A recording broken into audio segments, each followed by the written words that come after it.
You know that refrigerator you're coveting in a house that you just went under contract for? And you're making all sorts of plans for everything else, and you're so excited you don't have to buy a refrigerator? You better make sure it's in writing. In the beginning, I made that mistake and I was on the hook for my buyer's refrigerator. It was the right thing to do. Had a buyer, we looked at a house. In the listing it said refrigerator, washer, and dryer convey. Made sure we asked the listing agent. She said yes. It wasn't negotiable. It conveyed. All three conveyed. The refrigerator she wanted to keep.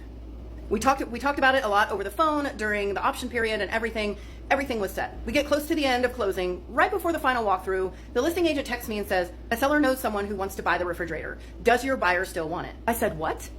I texted her and I said, the listing says it conveys. It's not an exclusion in the contract. We've talked about this through text and phone several times, and you have always confirmed that it stays with the property. My mistake was not making sure legally in documents as part of the contract that I did not add a non-realty addendum with the refrigerator on there so that there was no dispute. That was my mistake as a newbie realtor way back in the beginning. My buyer said, no, I don't want it. I'll just buy my own.